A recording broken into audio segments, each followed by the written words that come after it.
আসসালামু আলাইকুম। সবাই কেমন আছেন? আশা করি সবাই ভালো আছেন। তো আল্লাহর রহমতে আমিও ভালো আছি। তো আজকেও নিয়ে আসলাম প্রতিদিনের মতো একটা লাইফস্টাইল ভিডিও।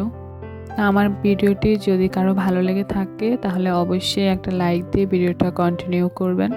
আর যারা এখনও চ্যানেলটি সাবস্ক্রাইব করেননি তারা অবশ্যই চ্যানেলটা সাবস্ক্রাইব করে দিবেন।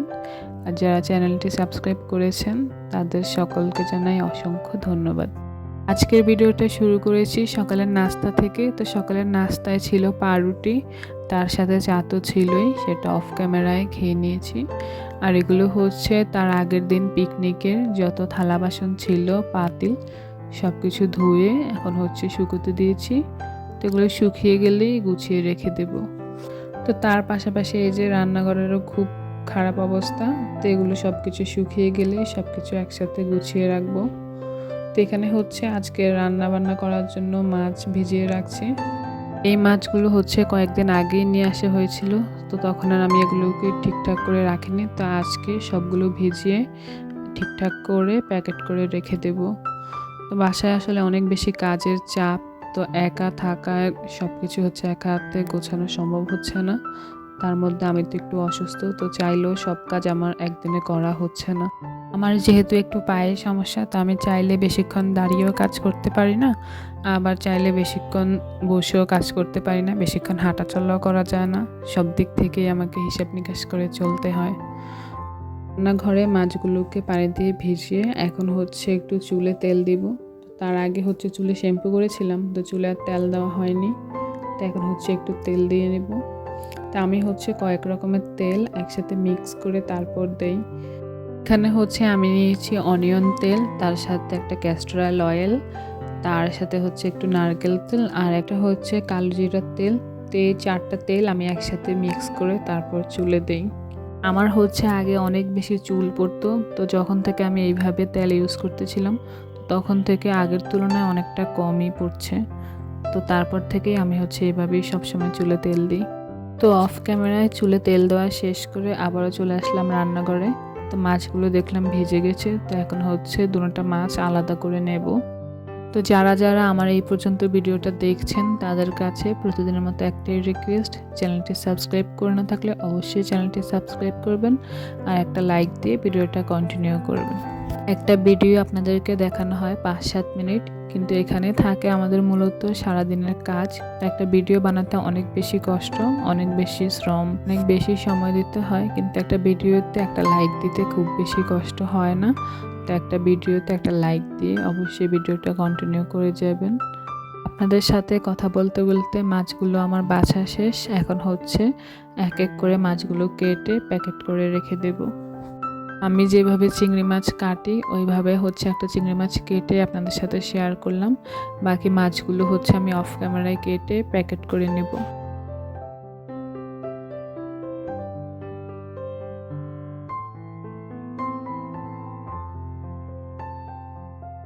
তো মাছগুলো আমার কাটা বাছা শেষ করে এখন হচ্ছে প্যাকেট করে নিয়েছি।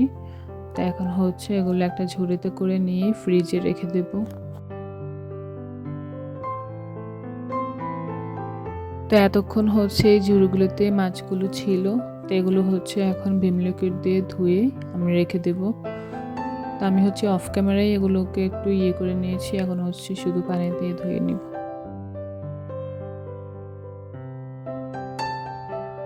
তো সব কিছু ধোয়া শেষ করে এখন হচ্ছে আজকের রান্নাটা বসাবো।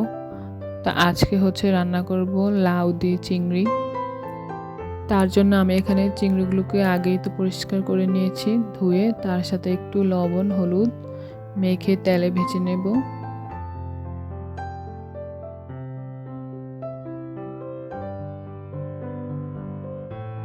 তো চিংড়িগুলো আমার এপিট ওপিট করে ভাজা শেষ, এখন এগুলোকে তুলে নেব।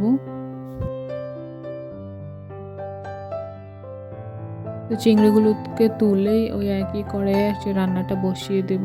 তো আমি এখানে পেঁয়াজ মরিচটা একটু ভেজে তার সাথে বাকি মশলাগুলো দিয়ে দেব।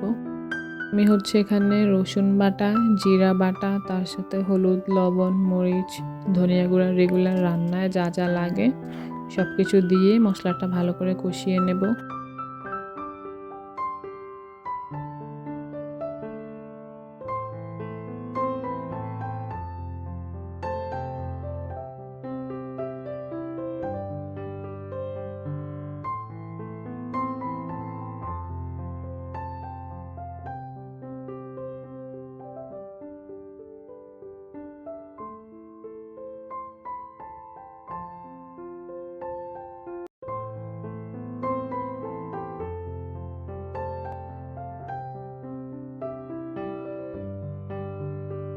তো সব মশলাগুলো আমার দেওয়া শেষ। এখন হচ্ছে মশলাটা ভালোভাবে কষিয়ে নেব। তার জন্য একটু পানি দিয়ে দিব। পানি দিয়ে মশলাটা ভালো করে কষিয়ে নেব। তো এখন দিয়ে দিব চিংড়ি মাছ। মাছটা দিয়ে তারপর লাউটা দিয়ে দিব। এই লাউটা আসলে নিয়ে আসা হয়েছে আর 2 দিন আগে। তো পিকনিক এদিকে আসা যাওয়ায় লাউটা রান্না করা হয়নি। তো এখন হচ্ছে কিছুটা শক্ত হয়ে গেছে, তারপরও রান্না করলাম। তো রান্না করার পর খুব বেশি খারাপ লাগেনি, ভালোই লেগেছে মোটামুটি। হয়তো আর একটু নরম থাকা অবস্থা রান্না করলে আর একটু বেশি ভালো লাগতো। তো কি আর করবো, কিছু করার নেই, যে অবস্থায় ছিল ওই অবস্থায় রান্না করেছি। তো আপনাদের সাথে কথা বলতে বলতে ভিডিওর একদম শেষ পর্যায়ে চলে এসেছি। তো আমার রান্নাও প্রায় শেষের দিকেই। তো আজকের ভিডিওটা এই পর্যন্তই। সবাই ভালো থাকবেন, সুস্থ থাকবেন। আর অবশ্যই চ্যানেলটা যারা সাবস্ক্রাইব করেননি, চ্যানেলটা সাবস্ক্রাইব করে রাখবেন। ভিডিওতে একটা লাইক দিয়ে রাখবেন। সবাইকে ধন্যবাদ।